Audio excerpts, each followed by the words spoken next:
For everybody out there in TV land, we're waiting for a quorum. And once we have the quorum, we will jumpstart this meeting.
Quorum, Mr. Chair. Thank you, Shane. Good morning, everyone. Good morning. Good morning. Good morning. Good morning. I'm now going to call this meeting to order. Today's date is March 3rd, 2023. The time is now 9:01, and the Prince George's County House Delegation meeting is now called to order. Today's agenda, we have a pretty robust agenda. We have some superstars from the county coming in to give us some updates on things that are taking place within their agencies. We have our gracious state's attorney, a former delegate, who is no stranger to Prince George's County House Delegation, State's Attorney Aisha Braveboy. We also have our newly elected sheriff, John Carr. And then we also have our chief, the first woman to ever be chief in the Prince George's County Fire Department, who I had the honor to sit down and talk with, and some good things that she's going to be sharing with us today as well. And we have a few bills on the agenda that we will be voting on. For the folks who may have looked at the agenda, there was a mistake, and we have PG 41022, which was left off the agenda, which will be added, which was added back on in the county affairs, and that will be voted on for those who are looking at their agenda and don't see that bill on the agenda that they have in front of them. So we're going to go ahead and jumpstart this meeting and have our one of our newest delegates, Kevin Harris, bring us into a prayer. And then after we're brought into a prayer, we'll go into our guest speakers and then go into the order of the business for the delegation. Delegate Harris. Absolutely. Let's pray. Lord, we come before you today, Lord, to say thank you, Lord. Thank you. We thank you once again for another great opportunity, Lord. We ask that this meeting go in decency and in order, Lord. We're grateful for every single leader that's on this call right now and everyone that's watching, Lord. We ask that you just bless them and strengthen them, Lord. We ask this in your mighty name, we pray. Amen. Amen. Thank you, Delegate Harris. That's a good preacher right there. Get us in and out of service. Thank you, sir. All right. Now we're going to jumpstart this off, and I'm going to open it up to our state's attorney. Like I said, she is no stranger to the Prince George's House Delegation, former delegate from the Legislative District 25, and then also former chair of the Legislative Black Caucus. Madam State's Attorney, the floor is yours. We want to welcome you, and we look forward to hearing what you got to say. Thank you so much, Mr. Chair, Madam Vice Chair, and all of the fabulous members of the Prince George's County House Delegation. Thank you so much for having me, and I will be brief. There are a couple of pieces of legislation that I want to draw your attention to that our office has authored and is pushing very strongly this year in Annapolis. The first bill would strengthen our organized crime statute to assist us in being able to prosecute everyone involved in crimes such as carjackings, also fentanyl distribution and other human trafficking and other serious crimes that are occurring in our county and really across the state. But that bill is extremely important to us. We've been working with the Attorney General's office on some amendments. So we do have some amendments to that bill, but we believe it is moving in the right direction, and we hope that we can get your support for it. In addition to that, we had a bill hearing last week or earlier this week, I can't remember now, on a bill that would add additional penalties to in custody sex acts committed by law enforcement officials. These are acts committed against a civilian when that civilian is in the custody of law enforcement, whether it's police or sheriffs or correctional officers. And so that bill, I think, had a really good hearing. I don't believe we had any opposition to it in the House, so hopefully we won't have any opposition in the Senate either. So those are our two bills that we're pushing. And we also have a third bill I should mention, which is would give prosecutors the ability to ask for reconsiderations of sentences for individuals who have been reformed, rehabilitated, and would be able to safely return to our community. So those are three bills that we are really focusing on this year. In addition to that, we do have some financial asks. The sheriff and I have launched a Saturday Academy, which will start in May, the first Saturday in May. And this academy is designed to provide support services to not only children, but also their parents, parents of children who are habitually truant or justice involved. And so I know everyone's talking about parent accountability. We believe in it as well, but a lot of our parents need additional support. And so we want to provide that through this Saturday Academy. Some of you did come to our kickoff, and I want to thank those of you who were able to make it or who were there in spirit. It was a great synergy of our community coming together to do what's right by our family. So we're excited about that.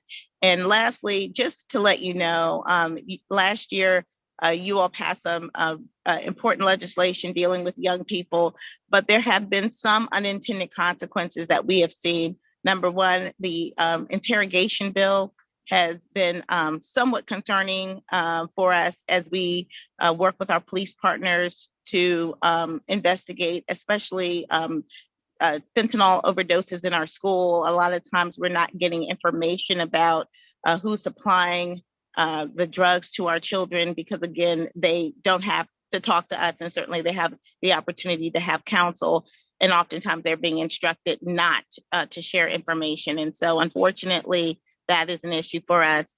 And in addition to that, raising the age of juvenile jurisdiction to 13 does impact our ability to provide services for people who are under the age of 13 who commit certain offenses, including gun possession. So that is, I just want to bring those things to your attention, that we appreciate and understand the importance of reforming our juvenile justice system, but there are some impacts that occur, and we wanted just to bring those to your attention.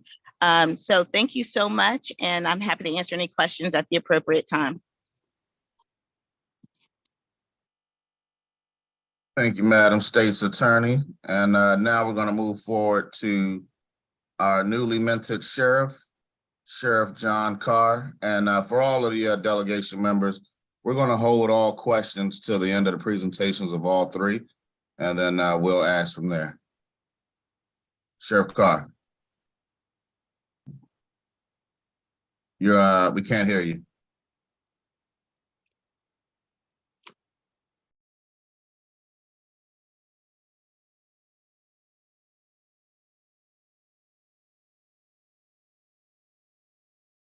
Still can't hear you.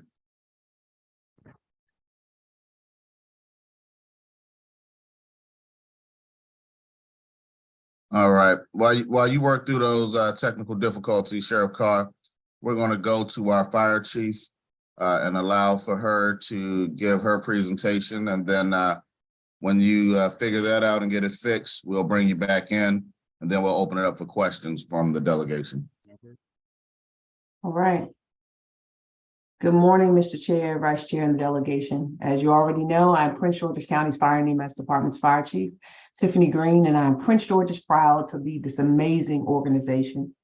To understand the Prince George's County Fire and EMS Department, you should know that we are the largest combination career and volunteer fire department in North America. While our roots are in the volunteer service, over the last 50 years, the County Fire Department has evolved to meet more demanding standards and provide the highest level of fire suppression service, emergency medical care, and community education. We are responsible for serving nearly 1 million residents spread out over 500 square miles of urban, suburban, and rural tiers. Residents and visitors of our great county are protected by 45 fire and EMS stations that are staffed by 991 sworn operating career personnel and 1,025 operating volunteer members. As I'm sure you're already aware, PGFD is a very busy all hazards department. What that means is that we respond to all calls, from a house fire to a cat stuck in a tree. And yes, we still rescue cats from trees. In 2022, we responded to more than 168,000 incidents with more than 289,000 total unit responses. That's a mouthful, but that's a lot of calls. That's a call for service every 3 minutes and 7 seconds. Since January of 2023, we have responded to a total of 42 working fires in Prince George's County. Unfortunately, our civilian fire deaths are up this year, and we have a total of 8. Last year, just for comparison, we had 6 total fire fatalities for the entire year. So as a result of the increase in fire deaths, we have been aggressively campaigning in our communities with risk reduction materials. Last weekend, we touched over 150 residents in 3 communities and installed 27 smoke alarms in homes that did not have them, that's the important piece. The message we're sending and need your help promoting is call 911, get out, and stay out. Of the 6 house fires that resulted in 8 deaths, 3 of them were accidental fires, and 2 were found to have delayed emergency responses because citizens tried to put the fire out themselves, which is disturbing for us. Although our fire suppression calls have been increasing, our calls for emergency medical services represents nearly 80% of our call volume. To respond to such a large volume of calls, a modernized and well-maintained fleet is essential to provide the all-hazard protection our community requires. As of today, our fleet stands at 650 pieces of apparatus, mostly funded through Amos grants, which you guys support. Since my tenure as fire chief, I have made community education a primary focus of our agency. In 2022, our community relations office recorded 17,515 community engagements, which we're extremely proud of. Most included hands-on CPR instruction, smoke alarm installations, car seat installations, and senior safety seminars. So I guess the question is, how can you help? Volunteer recruitment and career retention remain 2 of PGFD's most difficult challenges. Volunteer retention is a nationwide issue, specifically felt within our own jurisdiction. Most of our volunteer stations are unable to support full-time response capabilities, which has required that I increase staffing by career personnel. And in most cases, that career staffing is required 24/7. The increased workload on career members has created a profound, direct fiscal impact on the agency's budget, as you can imagine. Although we have placed effort and emphasis on volunteer recruitment, it has become necessary that we continue to hire and increase our sworn personnel complement. We're working diligently to develop programs and strategies to recruit the next generation of firefighters. One unique program I'm particularly excited about is Camp Embers, which is an all-girls camp launching this June. This is a special announcement for me to make during National Women's Month, as we hope to continue recruiting women and other populations that are typically underrepresented in the fire service. As the fire chief, it's my responsibility that our fire stations remain properly staffed, and we look to you for your legislative experience and expertise in helping me fulfill that responsibility. My command staff and I, and the men and women of Prince George's County Fire Department, look forward to working with you during this legislative session and beyond. And I'm here to answer any questions that you may have. Thank you. Thank you, Fire Chief. I'm not sure, Lieutenant Minor, I'm not sure if the sheriff got his, Yeah, they so ready to get it together. I switched office, right? Oh, So okay. I know it's a little dark in here. I actually went to his office to make sure that I was able to get on. Okay, good to Didn't go. want to miss this opportunity to get in front of the delegation. So if you don't mind, I'll go ahead and get started in reference to, I guess, my presentation. Yes, indeed. Outstanding. So good morning all, and thank you for allowing me to come here and speak about the office of the sheriff. As stated before, I am the newly elected sheriff here in Prince George's County. And while I am newly elected, I have actually served at the office of the sheriff for 20 plus years, working my way through the ranks to become your next sheriff of Prince George's County. The office of the sheriff is responsible for all of Prince George's County. As a judicial and court officer, our responsibilities involve domestic violence, child support, landlord-tenant, civil, fugitive, transportation of inmates, and court security. My focuses while running this office has always been domestic violence, mental health, connections with our youth and senior programs, along with highlighting and trying to eradicate domestic violence throughout Prince George's County. Last year alone, in 2022, the Office of the Sheriff served and received over 25,000 peace and protective orders from the courts. As Madam State's Attorney Aisha Braveboy stated, we plan on executing and working with our juvenile and parents to address a lot of the issues that are coming from domestic violence, mental health, and kids who just, and parents who actually need assistance throughout the county. And I'm here and open to answer any questions that you guys may have. All right, thank you, Sheriff. I got a question for each one of you all, and then after that, I'm going to open it up. I see Delegate Tavera, she had a question as well, but I'm gonna take the first bite at the apple with the a question for each one of you.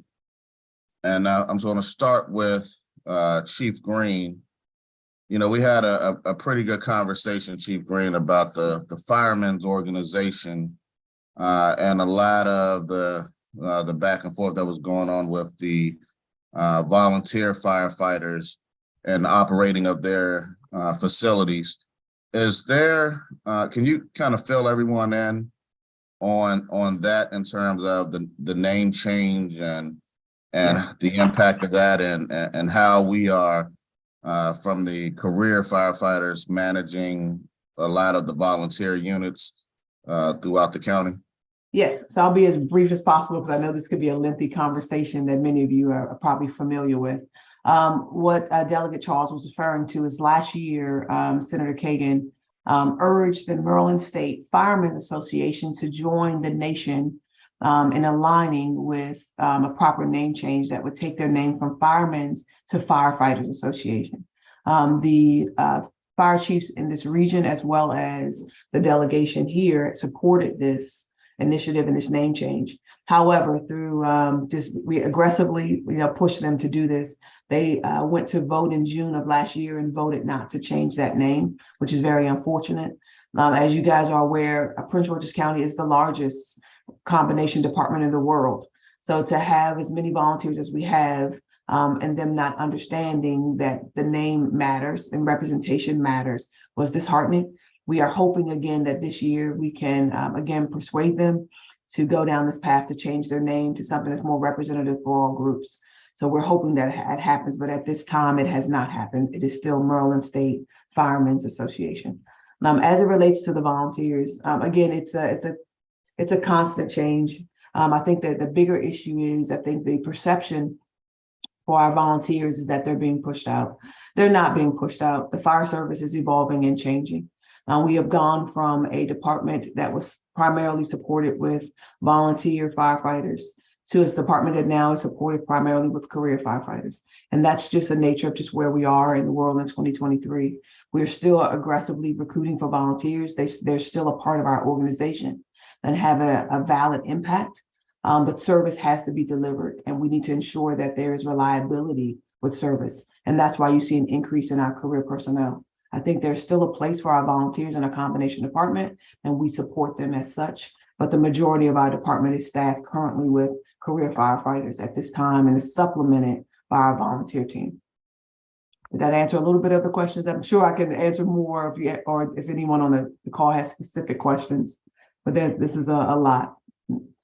Yeah, I saw some hands go up, and they'll follow up with those after I finish up with the last two questions. This question is particularly for the state's attorney. We talked about, we've had some meetings in regards to the trash situation in the county, and DPWT and our folks actually seeing the issue and capturing it on camera.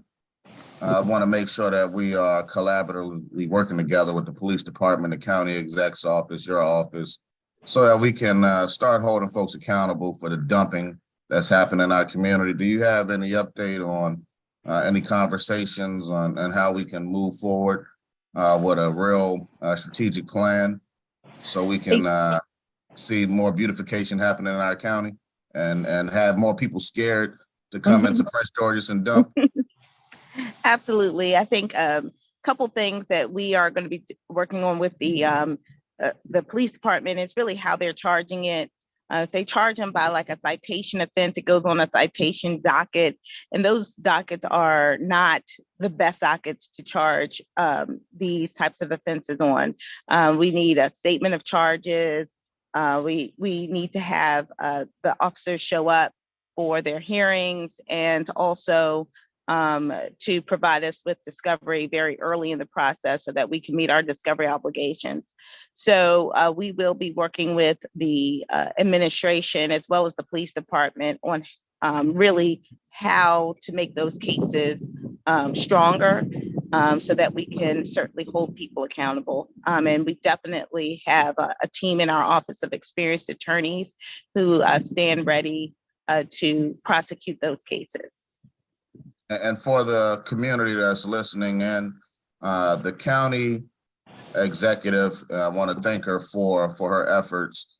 They have roving cameras that are going around tracking as people are dumping.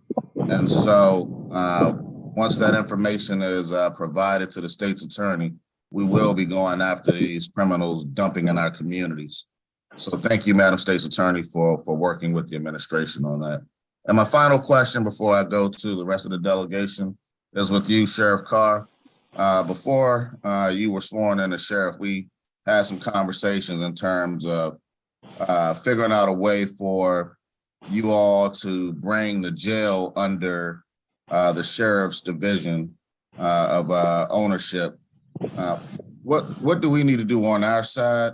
And has the conversation started taking place with the county exec's office? I know there is a shortage of a lot of folks within the jails, and we've been trying. I know the governor recently released money so we can start hiring more people across the state of Maryland. But what can we do? And if you already started having a conversation with the administration about any possible transfers, could you fill us in on that? So, very good question. We've not had any conversations as of yet, as the focus has really been on domestic violence and mental health currently right now. We are one of only 3 counties in the state that the Office of the Sheriff does not have responsibility over the correctional facility or the jail. I am looking to have that conversation and to try to move forward in reference to working with that staff to bring them under the Office of the Sheriff. But currently, again, we've not had that conversation. It would be something that would have to occur up in Annapolis and in your delegation. And also would have to, conversations would have to be had here locally in Prince George's County for that agreement to be, or for that process to be turned over to the Office of the Sheriff. Yep, so hopefully we can start having this conversation in the interim so that if we do choose to do something, we'll all be working collaboratively to go into this upcoming session next year. Delegate Tavares, I'm going to open it up for you now. Investment strategy, and I've articulated in great detail how I would approach that. But Hi, everyone. Good morning. Good morning. Thank you, Mr. Chair. looking good out there in your office. So I just want to say to State's Attorney Aisha Braveboy, thank you for really bringing up the topic of fentanyl in our schools, because that's something that I know several of us are working on, including Delegate Lehman and I and several folks in the community. I would like to invite you and Sheriff Carr to a summit that we're having, specifically addressing the fentanyl problem in our communities. And I would love to have you there, in addition to some of the other corrective officers, the Chief of Police and Chief Cunningham in PGCPS. But what exactly are we seeing in terms of Police officers. what are we doing to address this issue in our schools in fentanyl, on fentanyl? Is there what is the strategy as far as what you can see? And I'm addressing that to State's Attorney Braveboy. So thank you so much. And I do apologize. I'm actually at a conference, so you probably hear wind in the background, but I'm sitting outside of the conference so that I can be on this Zoom. So I do apologize for any noise you might hear. So we are working with our school system. One of the things that the CEO, Dr. Goltz, and I are going to do is a PSA. So we're going to tape that early next week so that we can get that out to our schools and our parents around the dangers of fentanyl and really other drugs too, because we have also seen marijuana gummies and things like that in our schools, and children are overdosing on those too. So it is a big problem. In addition to that, we sit on a work group. Perry Paler from my office could probably speak a little bit more to it because he sits on that work group that's made up of our police partners as well as the school system and others to really discuss this issue of fentanyl and drug use in general in our schools. It is really tough because it's not something that we would necessarily prosecute, because we're talking about young people who are using, and oftentimes they are using for reasons. What we want to know is how they got it. How did they get the drugs? And like I said, because of the changes in the law around interrogation, it is very difficult for law enforcement to ask those questions and get real answers. So Perry, I have answers. Oh, okay. Okay. I can talk to you offline about that. Oh, okay. Well, I would love to. I would love to be able to connect with you on that. And I don't know if Perry has anything to add. Briefly, thank you, Madam State's Attorney. Good morning. I would just add that this goes back to the piece regarding the juvenile interrogation law. Sometimes our law enforcement partners are met with some roadblocks trying to question some of the young students who become involved or witnesses to where the drugs are coming into the stream of commerce or stream in the school system. So that's one of the pieces that has given us some concern. But we have seen an increase in a few particular schools. We meet regularly. We meet regularly at High Point High School specifically, but we've seen an increase throughout the school system, and we're hoping to, through our meetings and sharing of data, we can pinpoint the sources and aggressively prosecute them once they're identified. I'm looking for the summit to provide anonymous data for you to use. That's the first thing. Second, are you seeing a link with sexual abuse of children? Because I'm hearing 11-year-olds taking 3 guys at a time.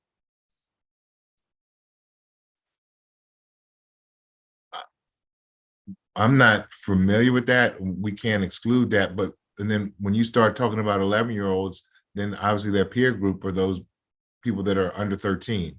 So right now, someone 12 years old would not be charged with an offense, and therefore we wouldn't be able to get engaged and get them services that we deem, would be appropriate. Let's talk offline about where to target that, because I know the school. All right, thank you. Thank you so much, Delegate Taveras. Madam Vice Chair, Delegate Nicole Williams. Democratic candidate for the mayor of Chicago, Paul Ballard. Thank you very much. Delegate Lehman, can you go on mute real quick? All right. Thank you, Mr. Chair. And I really appreciate all of our partners coming on today. As the chair of the Public Safety Subcommittee, this is like one of my favorite meetings right now. But I had a couple of questions. First for our police chief. For our fire chief. One, thank you so much for everything that you're doing. I wanted to see if you could forward information to us just whenever you guys are having those giveaways with regards to the smoke detectors, as well as information with regards to the program that you had mentioned for the young girls. I know we all have newsletters, and I know we'd be more than happy to all disseminate that information out to our various networks, so we can make sure that we're getting the word out there for you with regards to both of those initiatives, because I think both of those are super important. So Absolutely, Vice Chair. We'll send that over today. Okay, thank you so much. And then my question I had, one was first for the sheriff. So we have legislation pending here in Annapolis. We just heard a bill, I think last week in the Judiciary Committee that was being sponsored by the Judiciary. As the judiciary had requested that the bill be put in as it relates to the protection of judges. And I'm not certain if you're familiar with the legislation or not, but I think part of the impetus from it was related to a situation that happened out in Baltimore County. Actually, I think sometime last year, where there was an individual there in the courthouse, in the district courthouse there, I believe, that basically shot up the courthouse is the gist of it. And I know there's been instances that have been publicized in the news in various jurisdictions about just the threat that our judges are facing. And I didn't know if you had any thoughts about that or comments about that, as one of your duties is to protect our courthouses and things like that. So that was my first question. Then I do have a question for our Madam State's Attorney as well. Yeah, so thank you, Vice Chair Williams. We are aware of that bill, and also we do have some provisions as well to address some of the threats that may be made to judges here in Prince George's County. We work with other public safety partners in one, identifying and communicating that information, one, for their addresses. If they were to have a emergency, whether that be medical emergency or not, we're able to respond. We're able to identify exactly what locations each and every judge here in Prince George's County where they live. We also work with the Department of Homeland in order to address any possible threats that may be through email, mail. We actually have a unit which we call Viper, and that Viper acknowledgement is for witness protection, valuable witness protection individuals, and those are for actually providing them with additional resources, such as having deputy sheriffs post and station at their homes, going with their friends and family. Currently, right now, we know with the opening of the courthouse, a lot of the court cases, especially criminal court cases, have been heard, and we have been seeing a rise in reference to threats or violence, reference to these cases, as they have been going on for some time and some years. Madam State's Attorney can actually talk about the amount and volume of court cases that we're seeing coming from the criminal side, on the circuit court side, but we do have programs that address and deal with our judges here in Prince George's County. Okay. All right, thank you so much. I really appreciate it. And then for our Madam State's Attorney, thank you so much for joining us today. I know you went over your priority bills, and so hopefully we can get those accomplished. I guess one of the questions that I had was, and you talked about the Saturday Academy, and I don't know if our appropriations chair is on the call or not right now, but I'm sure he would welcome a conversation about, trying to see if there are any resources to assist you and the sheriff with regards to that. But also too, I was just wondering if you could also speak to kind of I guess also too, if where your office is in terms of if there's anything you all need from us in terms of staffing and things like that.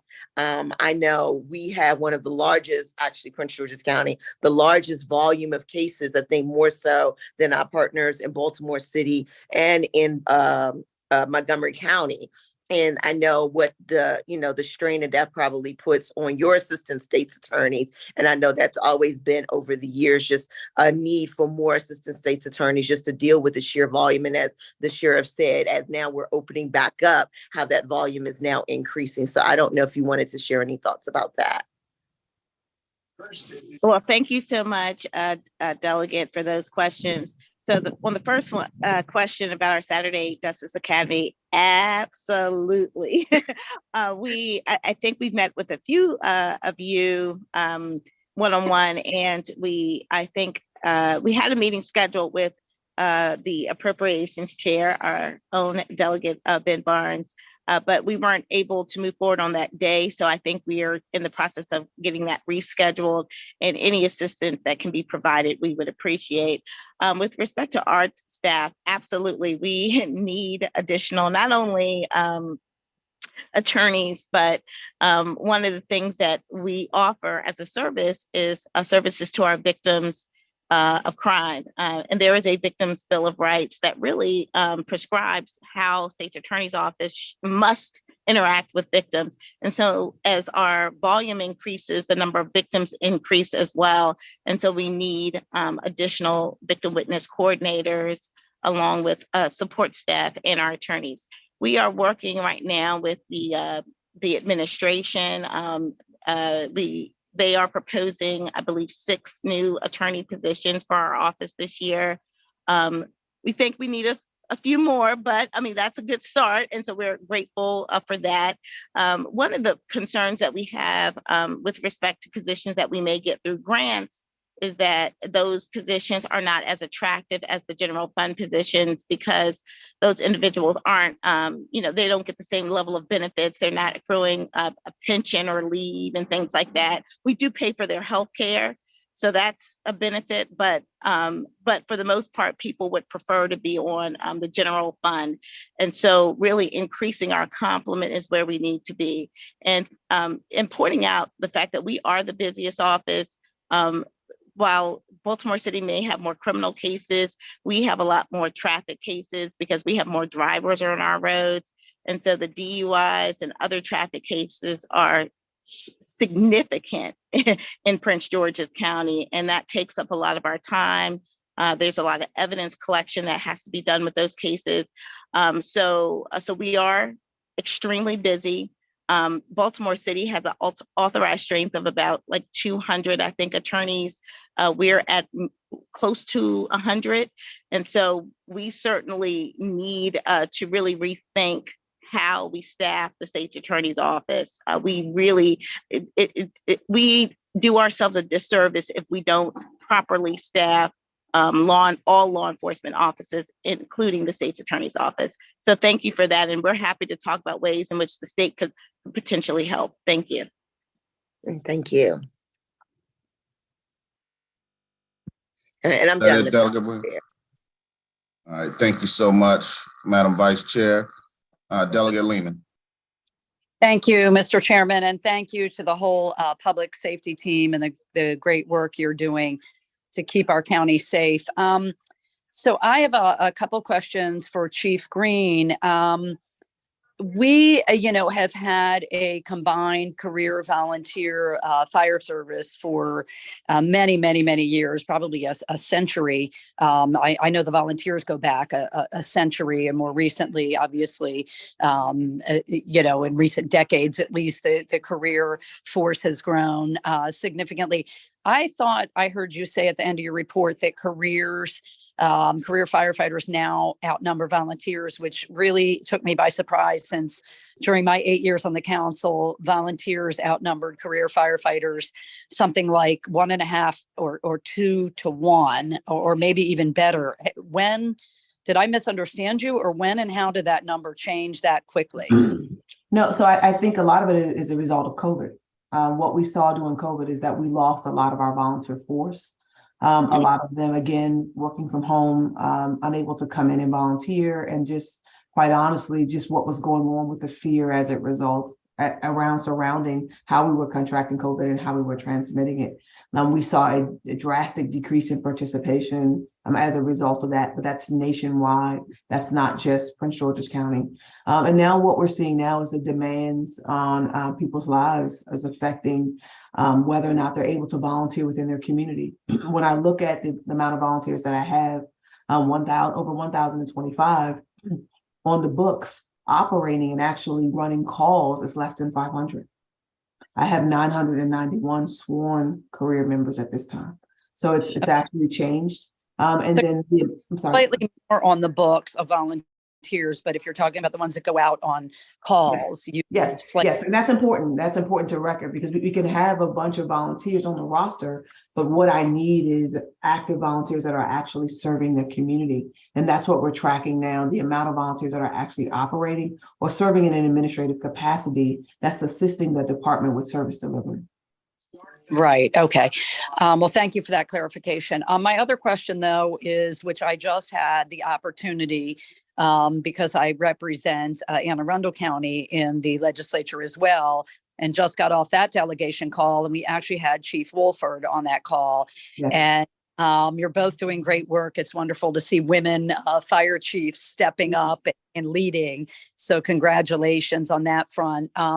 But I had asked her and would like to ask you about what is the status of your firefighters, both career and volunteer, getting a second set of gear to minimize their risk, their exposure, their workplace exposure to cancer, to these, toxic chemicals they encounter when they fight fires. How does that look in terms of gloves, full gear for career and volunteer firefighters? Absolutely. Well, let me first say that's an excellent question. Everything costs, but you have to, again, support the things that matter. So Prince George's County 2 years ago went down the path of ensuring that every career and volunteer member had 2 sets of gear. So we've already complied with that. We are supportive of that 100%. In addition to that, though, not just giving them 2 sets of gear, but also ensuring that they have the ability to clean that gear after each call. So we're now going down the path of ensuring that we're fiscally responsible with making sure that there's machines in every station so that they can wash their gear after calls, so that we can reduce that cancer risk, because that's one of the things that we're seeing with a lot of our line of duty deaths and a lot of our older firefighters and career and volunteer firefighters that are having to deal with cancer now. Great. Thank you for that response. We know so much more now than we used to about that exposure and the direct link to various kinds of cancers. And I know I've been to a few funerals of firefighters that were exposed, in some cases decades ago, to these hazardous, toxic chemicals, and eventually died of cancer. Last very quick question that Chief Wolford talked about, and I had not heard of this before. She said, with 2 new fire stations, either one recently completed, I believe, and one under construction, they are now being designed with separate rooms for firefighters to dress and undress, especially after they come back from fighting a fire, so that they are minimizing exposure with where they take off contaminated gear and put on clean gear. Are you aware of that new, approach or trend? And is Prince George's going to be using that if it hasn't already? Yes, so we have 45 fire stations, but we recently just built a new one, our Shadyland Fire Station right off of Central Avenue, and it is equipped with a decon room. That's what they call that, a decon room. And then the concept behind that is just that you're just not leaving that gear out in the open for those cancerous materials to be in the air. It's a specific room that has a ventilation. And so our newer fire stations are all being designed with that. We're currently working now. We have 2 in our CIP program, and that's part of the construction design. Great. So good to hear that. Thank you. I had not heard of that concept. So thank you so much, and keep up your good work. Thank you. Thank you, Mr. Chair. Right. Thank you, Delegate Lehman. Are there any other questions for our guests?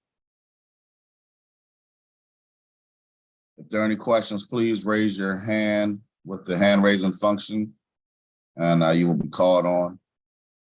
Seeing no other questions being raised at this point, I am going to go ahead and allow for our esteemed guests to leave, or if you want to stay and be a part of our meeting and listen as we vote, specifically you, Sheriff Carr, as we take your Office of Sheriff duties bill into consideration in the Law Enforcement Committee, which was voted out favorably. So it'll be voted on the floor, voted in the committee now. Delegate Tavares, if you can Just make quick. it quick. Yeah, if Mr. Taylor can put down his contact information, that would be helpful. So we could reach out to him after. Thank you. And Thank you. good seeing you, Chief Green, always. Thank you, Delegate Tavares. All right. So we're going to now move forward with the business of the delegation. I'm now going to call on Delegate Lehman, who is our chair for law enforcement. And so she has one bill on the docket for the day, PG 308-23, House Bill 433. Delegate Lehman, the floor is yours. Well, thank you, Mr. Chair. Happy to be the first to present a subcommittee report. So the Law Enforcement Subcommittee did meet yesterday, Thursday, March 2nd, with just that one bill that you referenced, PG 308-23, House Bill 433, Office of the Sheriff Duties and Deputy Sheriffs. If our counsel is on here, Mr. Chair, could he really briefly read the description of the of that bill so that the rest of the delegation knows what it is? Yes, I can. I can go ahead with the summary. The bill would increase the number of full-time assistant sheriffs provided to the sheriff of the county from 4 to 5. It would also provide that the Fraternal Order of Police will negotiate on behalf of the sheriff, the chief assistant sheriff, and the assistant sheriffs in benefit matters that are not related to salary. It also provides that the Office of the Sheriff may investigate domestic violence calls, felonies, and misdemeanors alike, and they're not required to transfer those investigations to another law enforcement agency. Thank you to our delegation counsel for that. And so, Mr. Chair, we had an interesting discussion with the bill sponsor, Delegate Long, who was able to clarify some things, answer some questions about the need for the legislation. In addition to approving, I believe, an additional position with the we talked about the fiscal note for that, but it seems to me the main purpose of legislation is to is for the domestic violence calls that the sheriff's department answers, that they no longer have to report to the Prince George's County Police Department or other agencies when they following the call, when the agency then launches an investigation. So to go forward with continuing to investigate that domestic violence situation, there would no longer be the requirement that that formal reporting takes place, that the sheriff's department could go ahead and launch that investigation. So the committee voted 4-0 to move that bill favorably.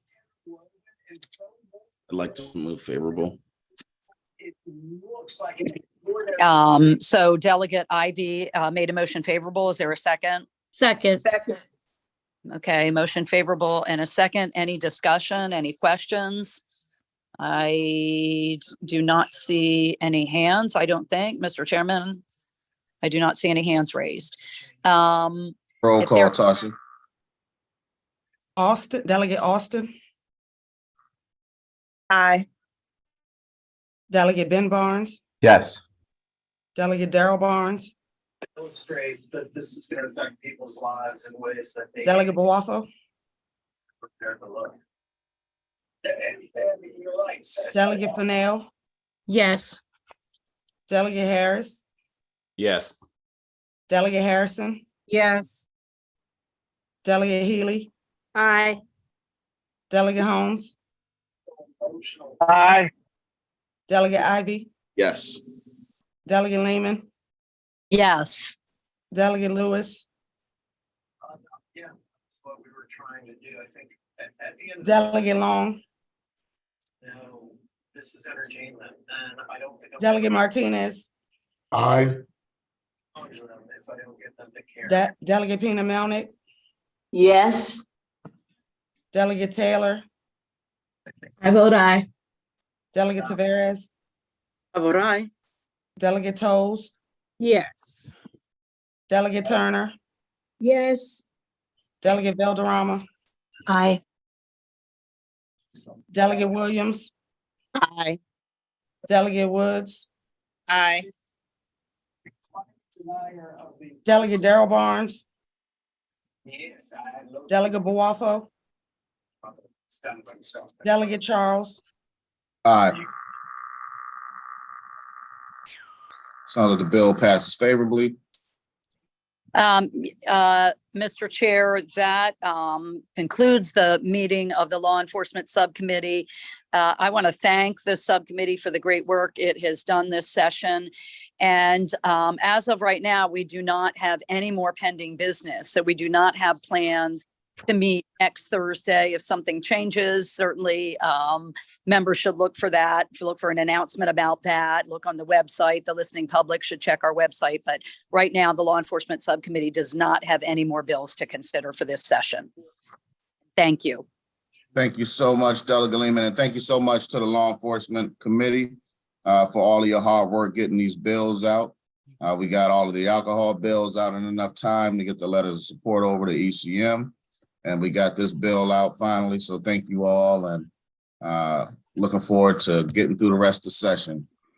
All right, we're going to skip over education. I'm going to save that committee for last since we don't have any bills for reporting. So we're going to go to county affairs. Thank you, Mr. Chair. I appreciate it. We had 4 bills on the docket, and the first bill was Prince George's 403, Prince George's County Payment in lieu of Taxes Agreement, low-income housing, which is your bill, Chair, and the county executive. It did come out of the committee favorable 4-0. Shane, can you read the summary and then the amendments that is on it? Okay. Sure. The bill authorizes the governing body of the county to enter into a payment in lieu of taxes agreement with an owner of real property used for low-income housing that is financed through the county's right of first refusal program. There is one amendment this morning. It was drafted and prepared and sent out, I believe. It is it's just an amendment to add to the list of the types of real property that can be part of these pilot agreements. And it is specifying that the real property can be acquired, constructed, or rehabilitated for the purpose of operating rental housing for lower income persons.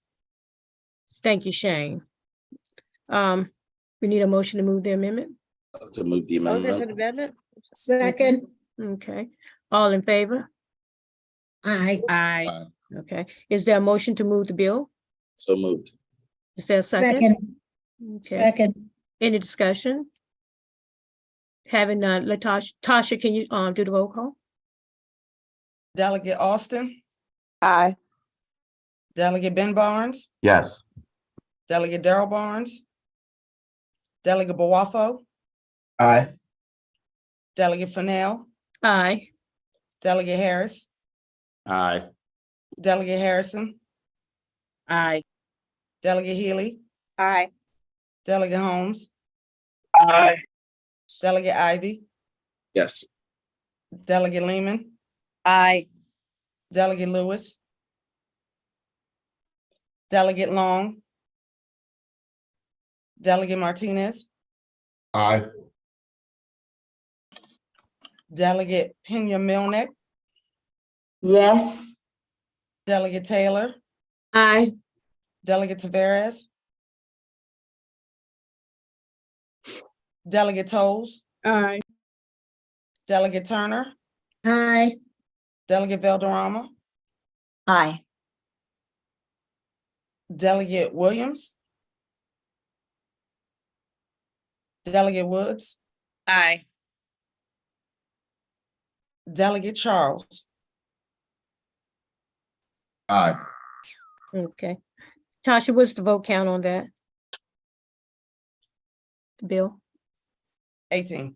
Okay, thank you. Mr. Chair and Delegation, let the record reflects that this bill has been passed. The next bill that is on the docket is Prince George's 406, Prince George's County Land Use Development and of Neglected Property.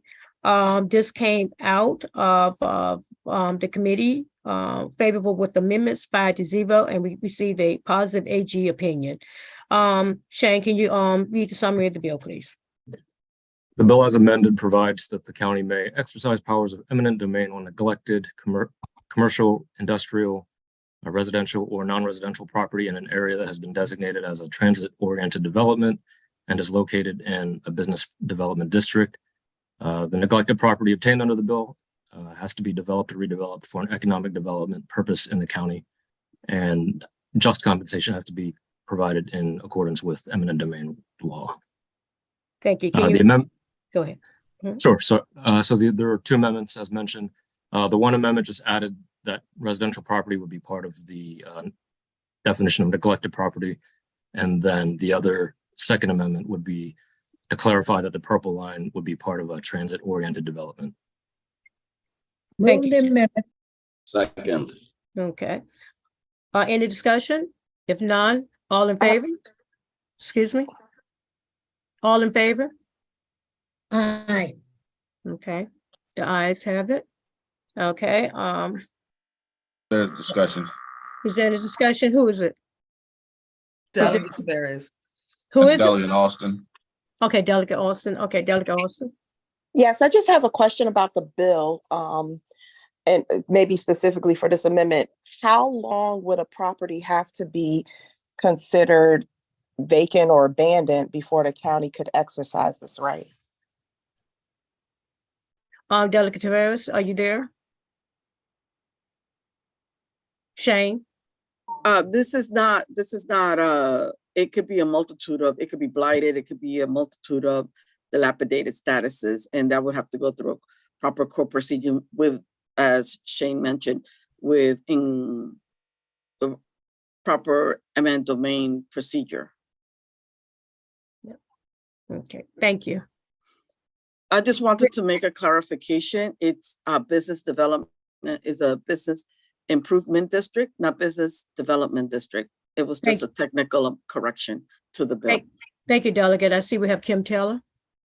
Delegate Taylor? Thank you, Madam Chair. Under eminent domain, what's the proper notice for residential consideration? Shane?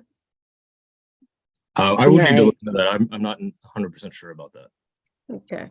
One of the things I can tell you in reference to Kim, and I will talk about this, back in the early 2000s, there was the Prince George's County did eminent domain in reference to under the Redevelopment Authority under at that time Executive Director Dave Harrington and then County Council Member Peter Shapiro, which was done at that time. We don't know the timing, but it's been around since 2000. So if you want me to get back to you with that information, I will. Thank you. You're welcome. Is there any more questions? Having none. All in favor? Move the amendments. We did. It's okay. Second, all in favor? Aye. Guys, have it. We need a motion to move the bill. Move the bill as amended. Is the second? Second. Roll call, Tosh. Delegate Austin, Pass. Delegate Ben Barnes, Yes. Delegate Darrell Barnes, Delegate Bawafo, Aye. Delegate Fennell, Yes. Delegate Harris, Yes. Delegate Harrison, Delegate Healy. Yes, sorry. Pass. Okay. Delegate Healy. I said pass. Okay. Delegate Holmes. Delegate Ivy, Yes. Delegate Lehman, Delegate Lewis. I'm sorry, yes. Okay, I have you. Delegate Lewis, Delegate Long, Delegate Martinez, Aye. Delegate Pena Melnick, Yes. Delegate Taylor, Yes. Delegate Taveras, Aye. Delegate Toles, Yes. Delegate Turner, Yes. Delegate Valderrama, Aye. Delegate Williams, Delegate Woods, Aye. Delegate Charles. Thank you, Tosh. What is the roll call? Wait a minute, I want to vote. Who You is go that? back to the passes, please. Okay. Hey, go back to, Sorry, Delegate Healy. I vote aye. Okay, thank you. thank you. Thank you. What is the And you total? can, What's the total, Tosh? Roll call, please. you Wait a need to minute, she record me didn't go aye back, as she didn't well. go back to Tiff, she didn't go back to Delegate Austin. And I vote aye. Okay, thank Thank you. you. I already had her down, is that, okay. Okay, what is the total count?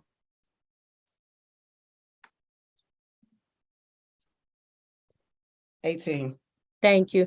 Mr. Chair and delegation, let the record reflect that this bill has passed in reference to Prince George's 406-23.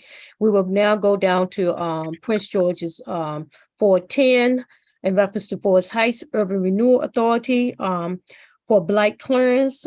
Delegate Turner, this bill passed out 5-0 favor with amendment with an AG positive opinion.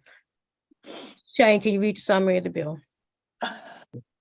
Sure. The bill is amended to grant the town of Forest Heights in Prince George's County the authority to exercise urban renewal powers in areas zoned for commercial or residential use for blight clearance and redevelopment under Article 3, Section 61 of the Maryland Constitution. It also authorizes the municipality to levy certain taxes and issue general obligation bonds and revenue bonds to carry out the urban renewal powers. The one amendment adopted by the committee, similar to the last bill, adds residential property. Thank you, Shane. In reference to, do we have a motion to move the amendment? Move the amendment. Is there a second? Second. Any discussion? If none, all in favor of moving the amendments? Aye. Aye. All in Aye. favor? All in Aye. favor? Okay, Roll call. okay, yes. Is, Delegate Austin, sorry. Go ahead. Are we ready? Okay. yes, roll Delegate- call, please. Delegate Austin, Aye. Delegate Ben Barnes. Delegate. Sorry, yes. Yes, okay. Delegate Darrell Barnes, Delegate Bawafo, Delegate Aye. Fennell. I'm sorry. I'm gonna go back. Delegate Barnes, Delegate Darrell Barnes, Delegate Bawafo, Aye. okay. Delegate Fennell, Yes, Delegate Harris, Yes. Delegate Harrison, yes. Delegate Healy, Aye. Delegate Holmes, Delegate Ivy, Yes. yes, okay. Delegate Lewis, Delegate Long, I think you skipped me.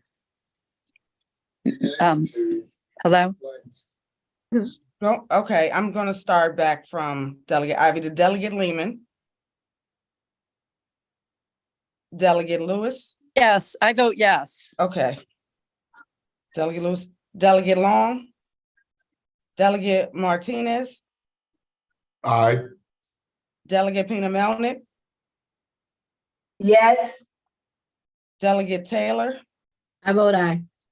Delegate Taveras, I vote aye. Delegate Toles, I vote aye. Delegate Turner, Aye. Delegate Valderrama, Aye. Delegate Williams, Aye. Delegate Woods, Aye. Delegate Charles, Aye. thank you. Tosh, what is the vote on the bill? 19. Okay, Mr. Chair, let the record reflect this Prince George 410 has passed into the delegation. Thank you. We're going to move to the next bill that accidentally was left off, that was voted at the committee. This is Prince George's 412, Prince George's County Property Tax Offset of Annual Tax Increase. This came out of the committee, favorable to 5-0 with the AG positive opinion. Summary, Shane, thank you. The bill authorizes the governing body of the county or of a municipal corporation in the county to grant a property tax credit imposed on a dwelling owned by a homeowner with an annual gross income of $70,000 or less. The tax credit has to be in an amount sufficient to ensure that the total amount of the property taxes owed on the dwelling does not annually increase. Thank you. Okay, is there a second? Second. Is there any discussion? Having none, roll call. Delegate Austin, Aye. Delegate Ben Barnes, Yes. Delegate Daryl Barnes, Delegate Bowafo, Aye. Delegate Fennell, Aye. Delegate Harris, Yes. Delegate Harrison, Yes. Delegate Healy, Aye. Delegate Holmes, Aye. Delegate Ivy, Yes. Delegate Lehman, Yes. Delegate Lewis, Delegate Long, Delegate Martinez, Aye. Delegate Pena Melnick, Yes. Delegate Taylor, I vote aye. Delegate Taveras, Aye. Delegate Toles, Yes. Delegate Turner, Yes. Delegate Valderrama, Aye. Delegate Williams, Aye. Delegate Woods, Aye. Delegate Charles. Aye. Thank you, Taj. What is the vote count? 20. Thank you. Mr. Chair and delegation, let the record reflect that Prince George 412 has passed. And I want to say thank you to the County Affairs Committee, who has worked very hard and diligently with me and with us on the bills. And there is no more docket for this session on the agenda. So thank you all. County Affairs business of the day is ended. Thank you. Right, Delegate Fennell, thank you. You're And welcome. thank you to all of the County Affairs Committee for your hard work during this session. Still got another month to go here in Annapolis to get a lot of this stuff done as we creep up on crossover. So thank you for your diligent efforts. All right, we're now going to move on to Bi-County Committee chaired by Delegate Chris Valderrama. Thank you, Chairman Charles. Good morning, members. Good morning to the public that have joined us this morning. We had one bill that we voted out of subcommittee yesterday.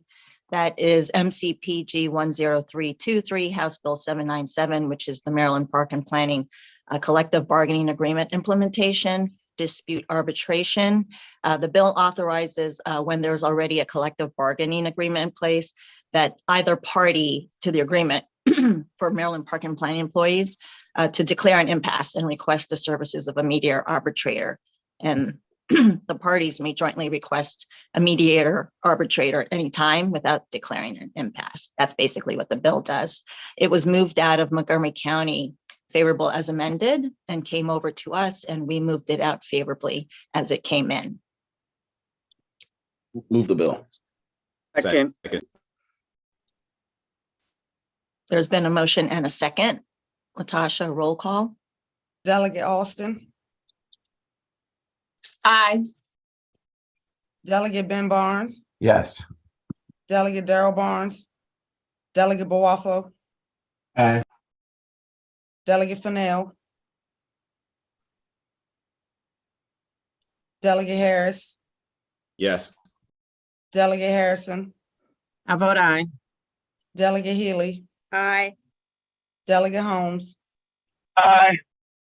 Delegate Ivy, Yes. Delegate Lehman,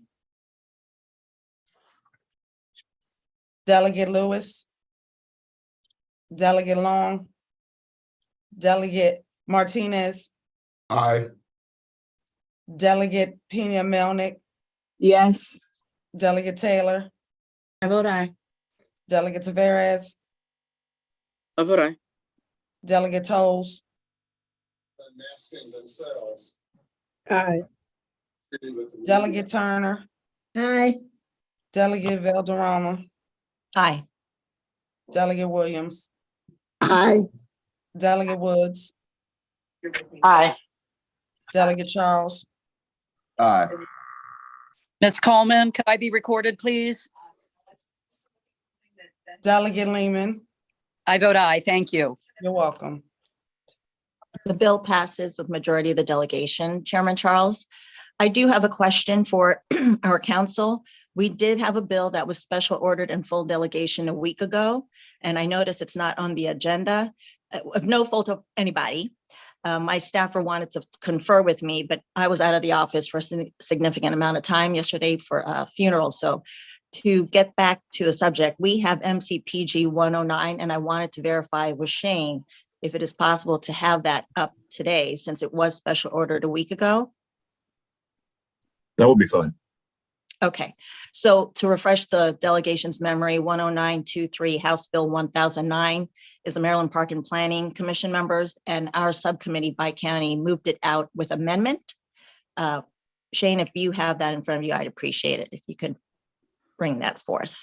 I guess give me one moment. I can pull it Sure. in just a second.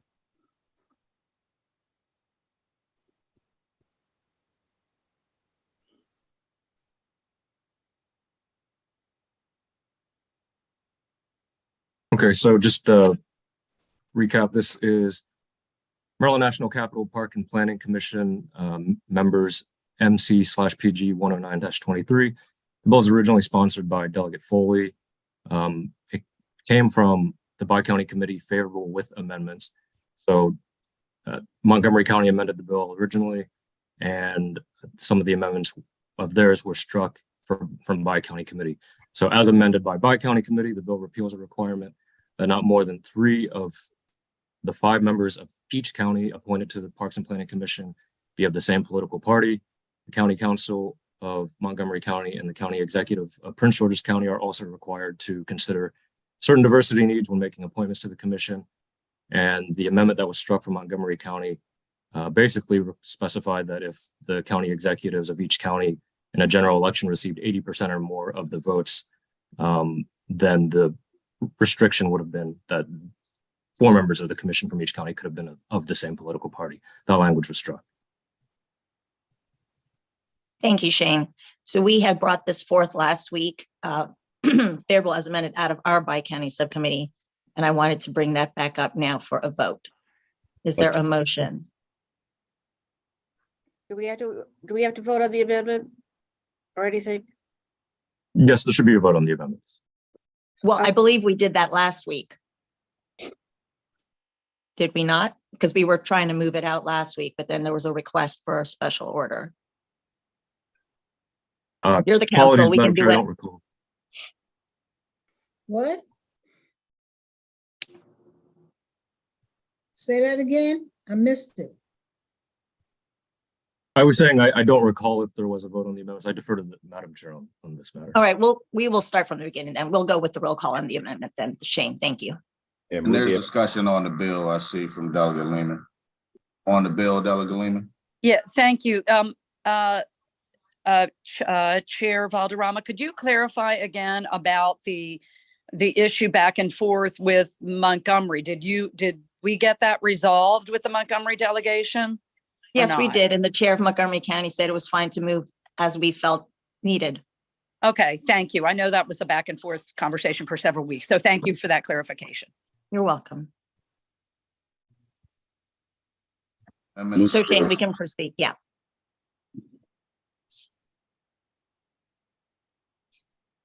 So move the Shane? amendment. Yes. I move the amendment. Second. Second. You go. Been moved and seconded. All of those favor the amendment? Aye. Aye. Aye. Any opposition? Seeing none, we'll move the bill as amended. Second. Second. Latasha, roll call. Delegate Austin. Delegate Ben Barnes. Delegate Darrell Barnes. Delegate Bawafo. Aye. Delegate Fennell. Aye. Delegate Harris. Yes. Delegate Harrison. Yes. Delegate Healy. Aye. Delegate Holmes. Aye. Delegate Ivy. Yes. Delegate Lehman. Yes. Delegate Lewis. Delegate Long. Delegate Martinez. Aye. Delegate Pena Melnick. Yes. Delegate Taylor. Aye. Delegate Taveras. Aye. Delegate Tolles. Delegate. Aye. Okay. Delegate Turner. Aye. Delegate Valderrama. Aye. Delegate Williams. Aye. Delegate Woods. Aye. Delegate Charles. Aye. Thank you, Latasha. That bill moves favorably. Chairman, that concludes the docket for today. I do want to let the members and the public know and the delegation know we have 2 more bills that are up on our docket, and that should be the end for us, I would hope. The vice chair and I expressed that we need the members of the subcommittee to be ready for next week, as these 2 bills have been special ordered once again. And those 2 bills are MCPG 108, which is House Bill 873, has to do with WSSC and the commissioner qualifications. And the second is MCPG 11123, House Bill 872, which is the WSSC service and regional transit districts in Prince George's County. So those are the 2 bills left on our docket that we wish to move forward one way or the other next week. With that said, plan to meet next week, Thursday, 9 a.m. on Zoom. And that concludes the Bi-County docket, Chairman Charles. Thanks. Thank you, Delegate Valderrama. And now we are going to close out with just a small discussion. Delegate Tolles, who is the chair for our Education Committee. I know they've been working diligently to address the concerns and the issues of 2 education bills. One specific to who will have selection of the superintendent on the search committee. And then in addition to that, the other bill that they've been focusing in on is the new makeup of the school board and all of the requirements around it based off of the recommendations from our House Senate work group. I'm going to pass it over to Delegate Tolles to give us a 60-second update, Delegate Tolles. That's all you need because you guys haven't voted on the bill and you can do the work in committee. Thank you, Mr. Chair. So to start with PG 503, actually, I'm getting rid of these PG numbers. HB 432. We had, well, let me back up and say that we were intending to vote these out, but according to council, they had to the amendments has to properly be requested. And so hopefully they will be ready to go by next Wednesday.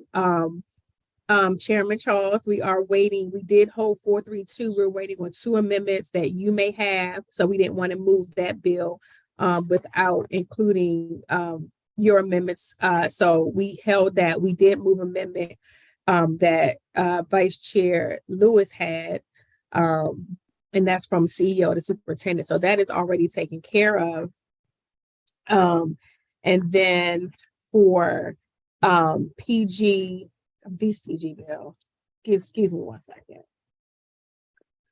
For House Bill 1079, we had a amendment that will be prepared by Lewis, 2 amendments by Vice Chair Lewis regarding the contracts, and the other one regarding altering how we say what equally versus equitable. We also moved an amendment or will move an amendment with me regarding salary. Mr. Chair, I'll talk with you more about that, as well as Vice Chair Harrison. I wanted to get a couple of us together to get the correct wording for this salary amendments that will be offered based off some feedback I got from many members. And then so that will be done by me. Our newest member and newest delegate, Delegate Martinez, will offer the amendment number 4 that was initially suggested by Senator Washington. So he will move that amendment. And so we have 5 amendments that we intend to move next week. If any members have any other amendments, we are actually not trying to, with Delegate Austin, let me back up, had an amendment that we will discuss and decide if we want to move forward with that next Wednesday. But if any members, if something comes to your spirit that you feel like you need to do, these amendments are being prepared by council right now, and they will be voted on next week. We have discussed these bills for the past 4 weeks now, so we need to really move forward with them. And get that to me as soon as possible. If you have something you think you may want to do, I would really like to get it by Monday so we can discuss it in our executive meeting that Chair Charles holds on Monday. So with that, that sort of ends my report. Just be prepared next Wednesday, team education, to get these bills out. And that's it, Mr. Chair. I see there is a question from Chair Pena-Mountain. Yes, ma'am. Oh, thank Madam you. Good Chair. morning. Good Thank you, morning. Chairman.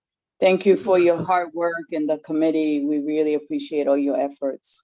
I Thank you. just hope that whatever you pass on the Board of Education bill, that will set some guardrails for the election in 2024 and the new board, that it closely mirrors the recommendations of the work group.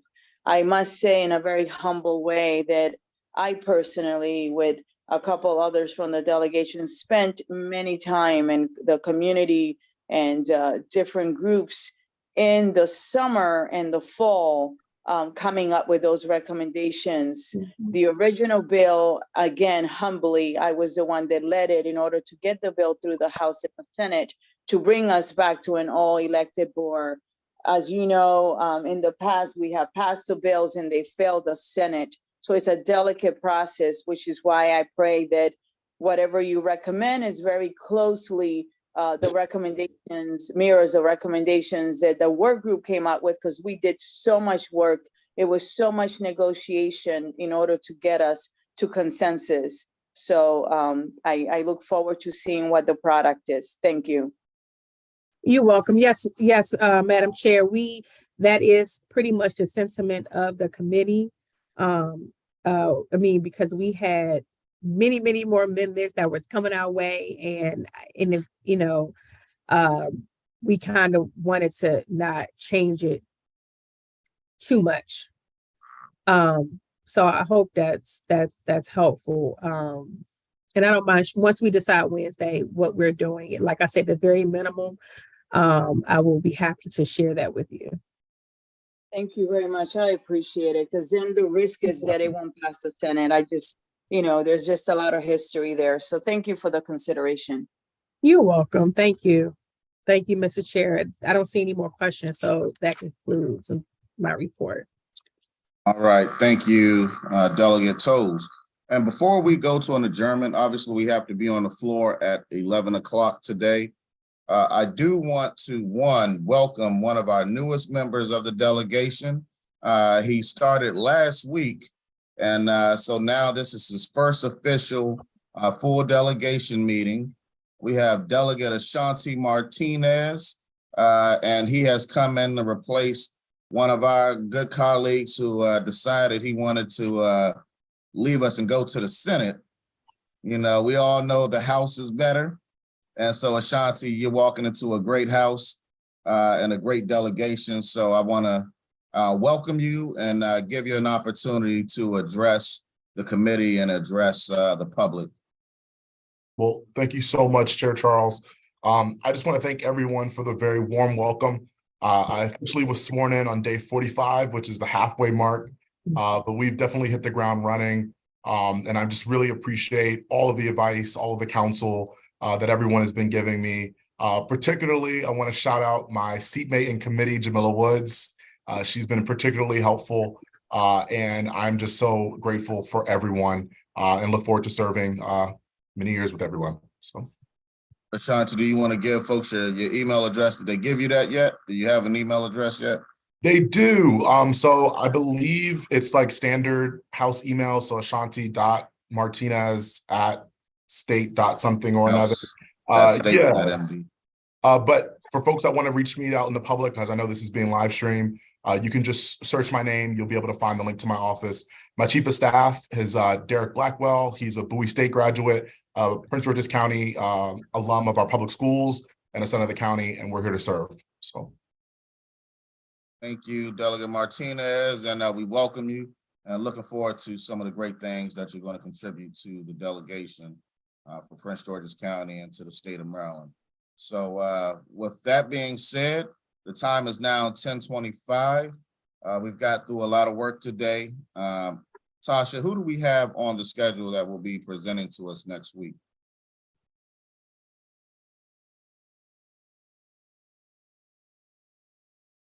Unfortunately, Chairman Charles, I don't have the list up, so I don't want to misspeak. All right, please share that with the delegation and the community so that we'll know. Send that out via email so we know who will be coming before the delegation next week.